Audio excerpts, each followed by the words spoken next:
Beh, diciamo che nasce quasi per caso perché era il 1987, noi eravamo già assieme come coppia e Cristina già lavorava nel mondo della grafica e io studiavo all'università.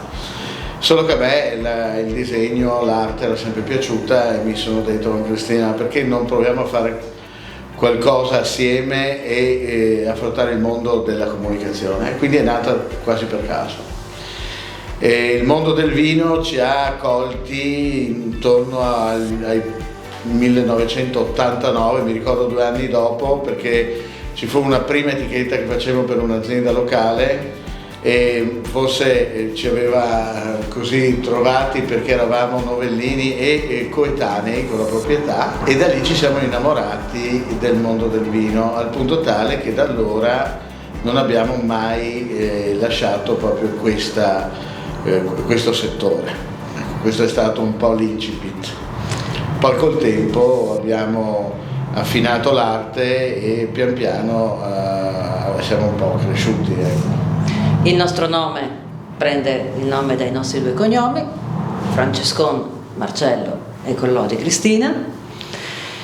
Da sempre siamo sul territorio come grafici, però la nostra specializzazione fin da quell'epoca, appunto fin dal 1987, da quel momento in poi, è il settore mondo del vino. Quindi quando un cliente si presenta da noi con un problema che magari risulta insormontabile, difficilissimo, entrare in un nuovo mercato oppure diversificare una linea già esistente per introdurla come nuova, ecco che noi entriamo in gioco, anzi molto molto volentieri, trovando soluzioni, trovando nuovi aspetti grafici e naturalmente quello che è importante è lo storytelling.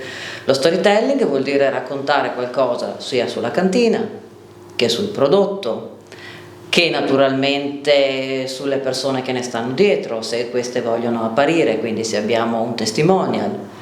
E poi appunto c'è il nostro frontman che va in giro dappertutto, è sempre presente. A un certo punto sì, abbiamo infatti deciso di dividerci un po' i compiti.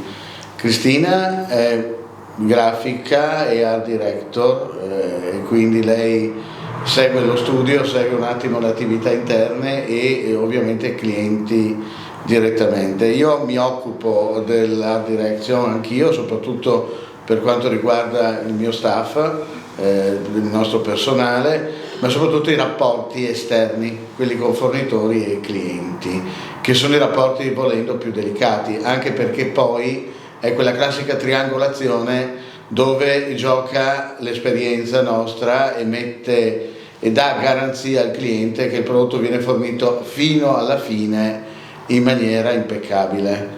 Ecco perché poi, per chiudere il cerchio di un'attività così lunga, ci siamo affiancati a delle figure professionali esperte, veri e propri professionisti del settore del vino, che chiudono un attimo il cerchio dal punto di vista sia legale che definiamo l'architettonico, proprio con veri e propri progetti e costruzioni di cantine, dove abbiamo avuto importanti interventi anche in giro per l'Italia.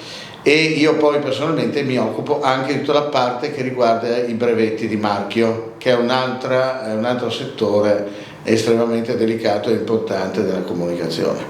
Abbiamo affinato una sensibilità importante rispetto al mercato di riferimento per ciascun prodotto.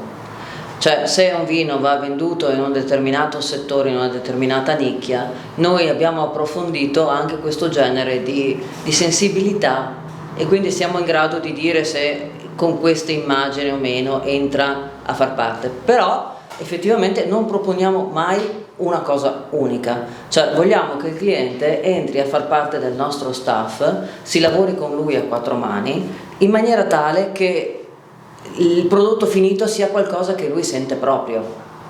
La tecnologia è sempre più avanzata e le problematiche, visto che ci sono bottiglie di formati nuovi, tendenze nuove nei prodotti, questa tecnologia deve mettersi al pari con i tempi. Per fortuna, e questo lo dico a nome di tutta la mia categoria di creativi, è nato e sviluppato il mondo dell'autoadesivo. Questo mondo ha cambiato completamente la visione del packaging nei vari settori, soprattutto in quello enologico e in quello dei superalcolici, dove hai delle dimensioni abbastanza standard di contenitori e poi scatenati con le forme e le tecnologie. Un limite importante ce lo dà il legislatore, no? Che in continuazione ha cambiato normative, disposizioni e non si possono più utilizzare determinati nomi, sostantivi. Tanto per capire, noi ci troviamo di fronte adesso all'ennesima in tanti anni situazione di innovazione dal punto di vista normativo, che sta creando una grande confusione sia da parte dei produttori che dell'indotto, quindi stampatori, grafici, consulenti, anche consulenti reali come può essere enologi o studi che fanno analisi ai vini e quant'altro, in questo momento sono in difficoltà a dare risposte e soprattutto direttive chiare. Per quanto riguarda noi abbiamo già acquisito le nozioni sufficienti per quanto riguarda la parte squisitamente di norma di etichettatura. Poi i contenuti della legge ovviamente sono sempre a carico dell'enologo e della cantina, però ecco, anche in questo momento potremo essere d'aiuto alle aziende.